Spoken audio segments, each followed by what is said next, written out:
প্রিয় দর্শক বন্ধু, আমাদের হরহরি চ্যানেলে আপনাকে স্বাগত।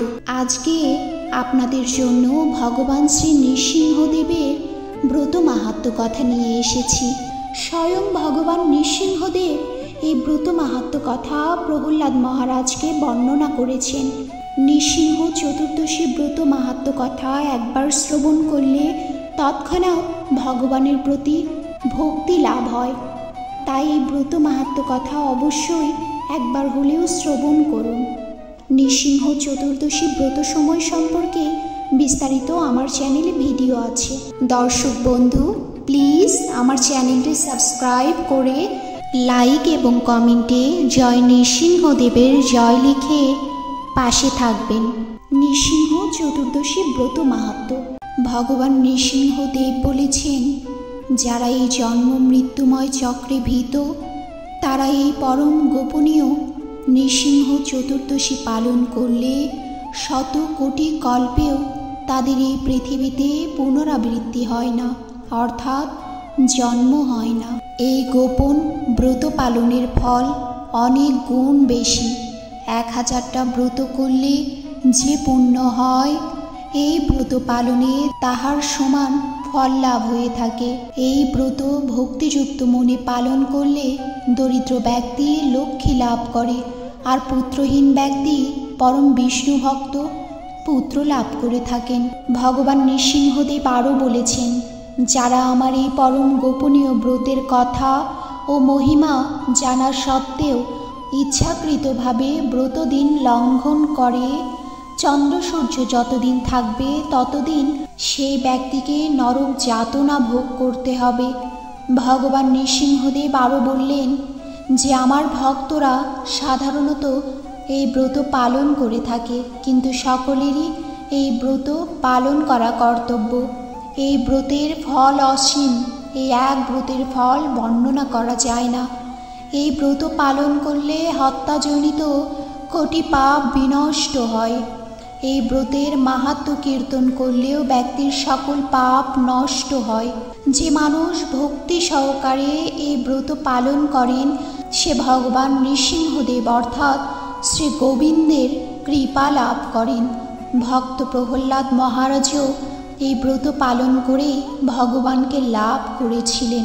প্রহ্লাদ মহারাজ ভগবান নৃসিংহদেবের কাছে প্রার্থনা করে বললেন, হে ভগবান, হে নৃসিংহদেব, হে সকল দেবগণের আরাধ্য প্রভু, আপনাকে প্রণাম জানাই এবং আমি জিজ্ঞাসা করছি, হে প্রভু, তোমার প্রতি আমার ভক্তি কী রূপে উৎপন্ন হলো? কী রূপে আমি আপনার প্রিয় ভক্ত হলাম? শ্রী নৃসিংহদেব বললেন, হে বুদ্ধিমান, একান্ত মনে আমার কথা শ্রবণ করো। প্রাচীনকালে তুমি ব্রাহ্মণ ছিলে, কিন্তু বেদ পাঠ করনি। তোমার নাম ছিল বসুদেব এবং তুমি ছিলে বেশ্যাসক্ত। তোমার কোনো সুকর্ম ছিল না, কেবল একটি মাত্র আমার ব্রত করেছিলে। সেই ব্রত প্রভাবে তোমার এরকম আমার প্রতি ভক্তি হয়েছে। প্রহ্লাদ বললেন, হে নৃসিংহদেব, হে অচ্যুত, হে প্রভু, আমি কার পুত্র ছিলাম এবং কি করতাম? বেশ্যাসক্ত অবস্থায় কিভাবে আপনার ব্রত পালন করলাম, দয়া করে আমাকে বলুন।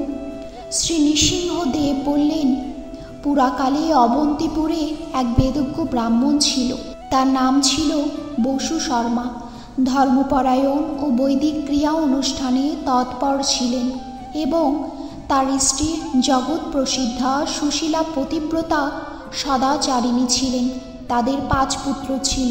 4 জন ছিল সদাচারী, বিদ্বান, পিতৃভক্ত, কিন্তু কনিষ্ঠ পুত্রটি ছিল সর্বদা বেশ্যাসক্ত, সুরাপায়ী। সেই কনিষ্ঠ পুত্রটি ছিলে তুমি।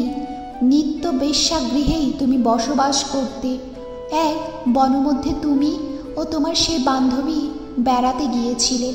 তোমরা মনে করেছিলে দিনটা বেশ ভালোই কাটবে, কিন্তু তোমাদের নিজেদের মধ্যে চরিত্র বিষয়ে বিশেষ রকমের কলহ বেঁধে যায়। তোমাদের মধ্যে মনোমালিন্যের কারণে মৌনভাবে তোমরা আলাদাভাবে একটি স্থানে এসে বসেছিলে।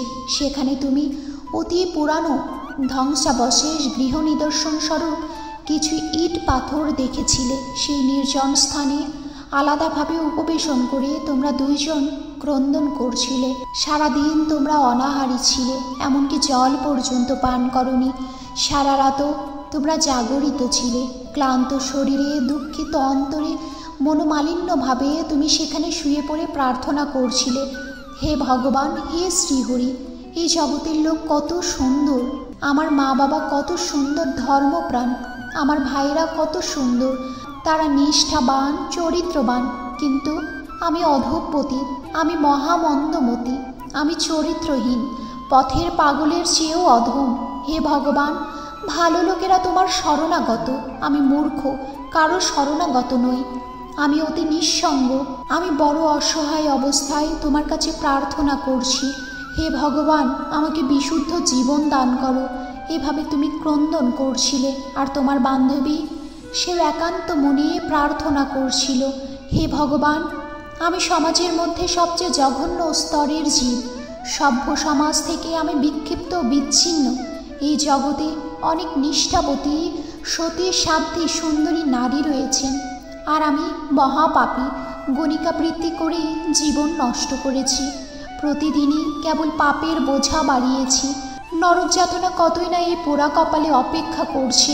ভদ্র সমাজে কেউ কোনোদিনও আমার দিকে তাকাতেও চায় না। আমিও এই জগতের কোনো পথ খুঁজে পাই না। হে পরম করুণাময় ভগবান, যদি তোমার কৃপা দৃষ্টি আমার প্রতি থাকে, তবে দয়া করে আমার এই জীবন পরিবর্তন করে দাও। এভাবে সে আকুল অন্তরে ক্রন্দন করতে লাগল। শ্রী নৃসিংহদেব বললেন, হে প্রহ্লাদ, সেই স্থানটি ছিল আমার প্রাচীন মন্দির। সেই দিনটি ছিল বৈশাখ মাসের শুক্লা চতুর্দশী, আমার আবির্ভাবের তিথি। তোমরা উপবাসী ছিলে, রাত্রি জাগরণ করছিলে, জীবনের কল্যাণ প্রার্থনা করছিলে, অর্থাৎ অজ্ঞাতসারে তোমরা আমার পরম মঙ্গলময় চতুর্দশী ব্রত পালন করছিলে। সেই ব্রত প্রভাবে তুমি এ জন্মে আমার প্রিয় ভক্তরূপে জন্মগ্রহণ করেছ। আর সেই বেশ্যাও স্বর্গলোকে অপ্সরা জীবন লাভ করে ত্রিভুবনে সুখচারিণী হয়েছে। হে প্রহ্লাদ, আমার ব্রতের প্রভাব শোনো। সৃষ্টি শক্তি লাভের জন্য ব্রহ্মা আমার এই চতুর্দশী ব্রত পালন করেছিলেন। ত্রিপুরাসুরকে বধের উদ্দেশ্যে মহাদেব এই ব্রত করেছিলেন। স্বর্গসুখ লাভের জন্যই দেবতারা আগের জন্মে আমার ব্রত করেছিলেন। বেশ্যাও এই ব্রত প্রভাবে ত্রিলোক সুখচারিণী হয়েছে। যে সমস্ত মানুষ আমার এই ব্রত শ্রেষ্ঠ পালন করবে, শতকোটি কল্পেও তাদের সংসারে পুনরাগমন নেই। আমার ব্রত প্রভাবে অপুত্রক ভক্তপুত্র লাভ করে, দরিদ্র ধনশালী হয়, তেজস্কামী তেজ লাভ করে, রাজ্যকামী রাজ্য পায়, আয়ুষ্কামী দীর্ঘায়ু লাভ করে। স্ত্রীলোকেরা আমার এই চতুর্দশী ব্রত পালন করলে ভাগ্যবতী হয়। স্ত্রী পুরুষ যারা এই উত্তম ব্রত পালন করে, তাদের আমি সুখ ও ভক্তি মুক্তি ফল দান করি। হে প্রহ্লাদ, দুরাত্মাদের আমার ব্রত পালনে মতি হয় না, পাপ কর্মেই সর্বদা তাদের মতি।